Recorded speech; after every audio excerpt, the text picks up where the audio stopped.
Hey, everybody. It's a beautiful Wednesday, April 21st. It's National Admin Professionals Day. And it's time for the Wise Guys and Girl and Matt, sponsored by Zellers. Zellers, the lowest price is the law. As always, let's start with Sir and the weather. Well, I wouldn't call this Wednesday wonderful. We are slowly inching away from our winter blast this morning and last night. Currently 1 degree, working our way up to a high of only 5. Going to be a gray day mostly, and temperatures will rise, and by Friday this will seem like a distant memory.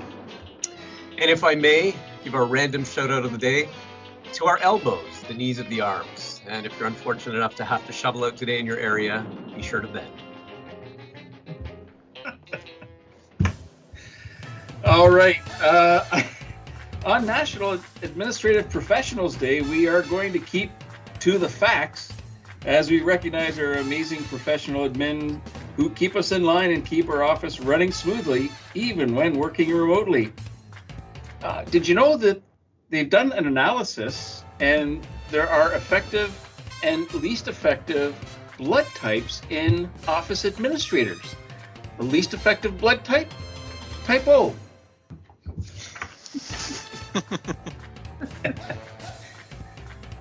And back when we were moving, this is a great story. Rohini was carrying her desk lamp into her office, and I offered to help her, but she said she was fine. It was the light. Yeah, we absolutely recognize the work of secretaries, admin assistants, receptionists, other administrative support professionals, a whole slew of terms that we use. They are absolutely central to our core business, and they keep us organized and efficient, and their flexibility to handle the unexpected make them our all-stars. So shout out to our all-star team today. It is time for Tunes with Tamik. Tamik, what are we listening to? The Secretary song by Peggy Lee? No, sir. No, sir. The yesterday was a day for me. I'm not gonna lie. It was a emotional day, difficult day. Today it's a little bit better. I mean, it is still early, guys. It's 10:24. I'm trying to keep it positive, but I would be remiss not to look outside and see the snow that Mark so lovingly has willed onto us. And there is a song. I don't think I just reported. There is a song that Prince sings. It's a bit of a sad song, but it is called "Sometimes It Snows in April," and basically it's just a sort of a song that he wrote for one of his friends that passed away. But it's one of those things where sometimes it snows in April, right? Sometimes life throws you some unexpected curves, and you just roll with it. So today is one of those days where it snowed on April 21st. Probably something we weren't thinking was going to happen, but we'll take some time today to kind of be inside and kind of reflect. And then the other song, because I'm that yin and yang person, right? I'm always thinking of both sides. There's another song I want to share with everyone too, called "That's the Way of the World," called by Earth, Wind and Fire, which is a truly incredible song as well. And same kind of more, on a more like kind of energetic, positive note, just looking at, what has happened in your life and just looking to find peace of mind, right? In and amongst everything that is going on. So whether you want to be a little bit melancholy and listen to Prince's "Sometimes It Snows in April," or you want to be a little bit more hopeful and listen to "That's the Way of the World" by Earth, Wind and Fire. Honestly, you can't go wrong with Prince and Earth, Wind and Fire. And then once you go down their rabbit holes, you get a lot of other music too. So that is what I'm sharing for today. And just my heart is with everyone that is just had a challenging day yesterday. That just is, and having a challenging day in general. So just use music as a way to kind of help you work through your feelings and then come out on the other side with some energy and some love in your heart for your fellow human beings. So that's it for today from me. Music, absolute game changer. Absolute game changer. And I could not believe 5 years already for Prince. 5 years. Listen, this month. Yeah. Yeah. Today. I believe it was. Is it today? Yeah. I believe it was yeah. today. Yeah. 5 years. Today it would have been the day. It's funny, I went to the concert that he had in Toronto. I think it was 2 weeks before he passed. And my cousin that I was with, reminded me when he passed that we were walking back to the car, and I said to her, "Oh, Prince is one of those like the only celebrities that if he passed, I would go to his funeral." So she reminded me that I had said that because I don't remember saying that. And 2 weeks later, but that show he did, I think it was at Sony Center, truly incredible show. It's called Piano and a Microphone, and that literally was it. He had no band, no backup singers, no, just Prince and a piano, and it was one of the most incredible shows I've ever seen. And I've seen him 4 times too, right? So. And many, many other people, but that was an amazing show. So shout out to Prince. Shout out to Earth, Wind & Fire. Was that at the Sony Center or was it at the Hummingbird? Well, Sony and Hummingbird are the same thing. Or was it the O'Keefe? Or was it the Meridian? All of that. How many names has that thing changed? But it's a great place to watch a concert and a show. Yeah, it's a great place. So if we ever get to go anywhere, and go to a show. It's when, not if, Tamik. It's a good location. Tamik, I'm a little concerned. A couple of weeks ago, you called DMX, and a few years ago, you called Prince. So I'm a little bit concerned when you're having these visions. You know what? In Jamaica, we call that goat mouth, and Ventura will tell you that I do that quite a bit. Uh-oh. Okay, so if you're a popular artist, you do not want to be featured on Tamik's show. Well, honestly, by the way, It'd be the end of the line. Anybody in particular? I don't sing, I don't dance, no entertainment whatsoever. I don't know. I saw you tap dancing pretty well early this morning. Oh. Okay, it is time for Ventures with Venturo. What is today's adventure? It's Wednesday, and as usual, I'm sharing a book with you guys today. And today, I am shouting out a Jamaican author. His name is Mr. Alvin Day, and the book is "If Caterpillars Can Fly, So Can I." Very, very good read, guys. If you want to get the most out of this life, it's a very good book to go check out. He highlights 7 laws that when applied, will result in a very fulfilling life. The first is the law of vision. Then there's the law of word, the law of energy, the law of good and evil, the law of abundance, the law of uniqueness, and the law of contribution. So go check out that book. It's If Caterpillars Can Fly, So Can I by Mr. Alvin Day, the Jamaican author, and that's my pick for today. Obviously, Ventura, if he wasn't married, because he would have had the law of his wife. Otherwise. Does your wife hear? Okay, you know why he said that? He's at work. That's why. You're not You got it, Where is he? Where is he? Yeah, She's not one of the 5 listeners out there. We call that work courage. That could be Wednesday's word. All right, well, you got the length of the show to edit, so away you go. Oh, well, welcome to this week's edition of The Quiz, where our own Vice Principal Botnick and our special guest, Matt Schulman, Quote Machine, will compete together to earn a gift certificate to the Skillet Restaurant based on the number of points that they accumulate. How's Matt today? Ooh, I'm sorry, James.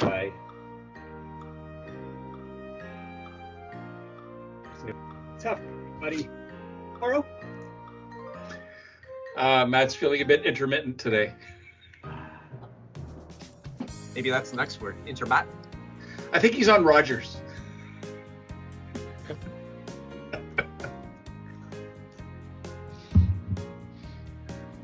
This will end up on the reelers. Bloopers reel. That's what we meant to say. Steelers wheel? Wheeler's steel? Let's go with that. Okay, all right. I'm stuck in the middle with you. It's tomorrow's song. There should be an easy competition today. Wow. It's This is our accessible program where we do sign language. I actually won't be easier because if Matt can't contribute, that's fewer points and fewer dollars. Unless less fun. Less fun. Fewer fun. You know, when I'm versing Matt, there has to be fewer fun. Versing. That's a great term.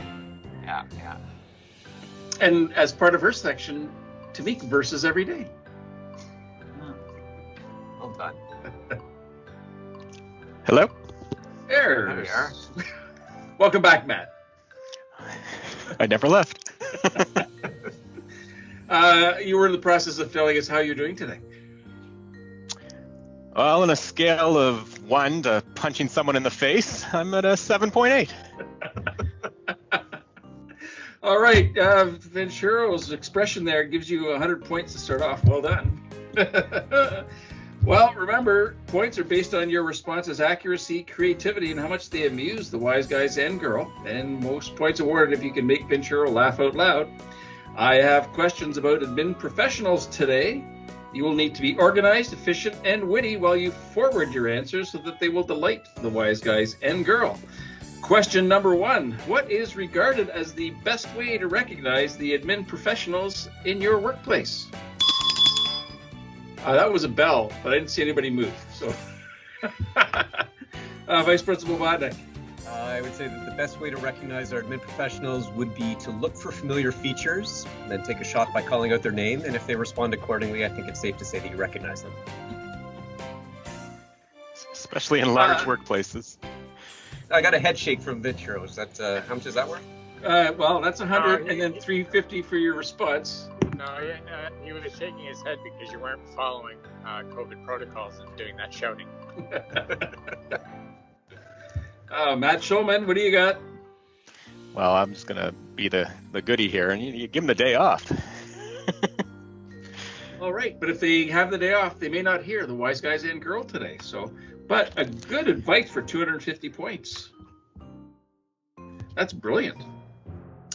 Question number 2. Golderby.com ranked the top 25 TV office admin of all time. David Spade came in as at number 24 and Just Shoot Me. Carol Burnett as Mrs. Huygens as number 9. Who was ranked as number 1 in the office admin professional pool? Matt Shulman. I mean, by record, the best office admin is Secretariat. But in terms of TV, nothing tops Mr. Smithers. Yes, Mr. Smithers. I think he came in at a solid number 4, but a very solid answer. Number 4 for 400 points. Vice Principal Botnick. Okay, well, I saw a top-ranked office admin, and I had to go with Rohini Bernard, but I haven't seen her on TV lately. Although we do miss her laugh track when the show is live from Elm. In terms of on-screen top office admin, I'd have to go with the admin professional from Ferris Bueller's Day Off. It doesn't really count as TV, but that's the one that came to mind. Was Ferris Bueller an office administrator? Because Matt just gave him the day off. Well, that's almost like it were scripted. There you go. All right. According to Gold Derby, number 1 was Jennifer from WKRP in Cincinnati. Of course. Oh, come on. I honestly, I would have thought that woman from Monsters, Inc. Was The list is published in 1982. That's right. I think we're going to go with an additional 500 points there for all that good banter. That's awesome. Question number 3. Dolly Parton starred in 9 to 5, and she owns Guinness records. What is her Guinness claim to fame? Vice Principal Botnick. I'd say her Guinness claim to fame is that she has the biggest fan club. I think 300 points for your paws alone there, sir. And another 200 for your feet.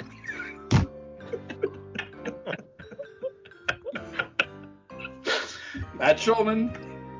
Yeah, I mean, Mark is right. She's known for two things. Very large shirts and a strong back.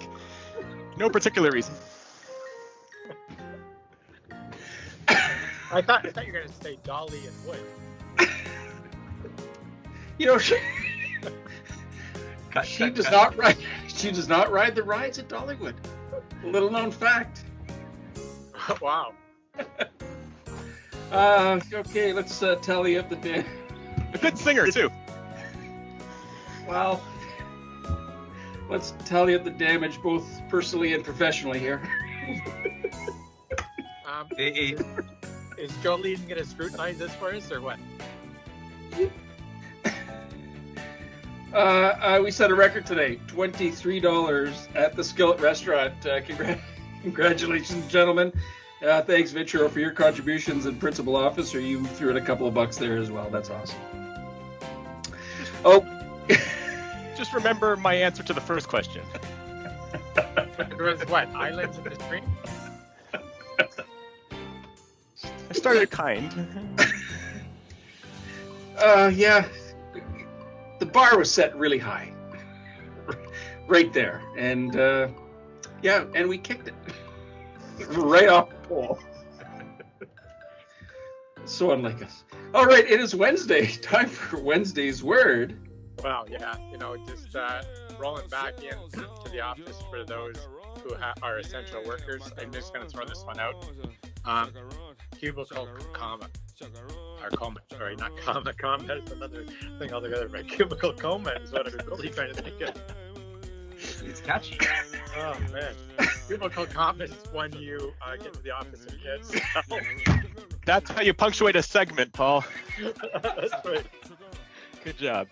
Cubicle coma, on the other hand, is when you head into work feeling fairly energized, and then you fall into that malaise as you enter into your little cubicle space, and you get really lethargic, and then you have to have a 13-minute nap in the afternoon. The only good thing is it dissipates as you leave the office. Oh my. Yes, that great movie and book from the 70s, The Comma.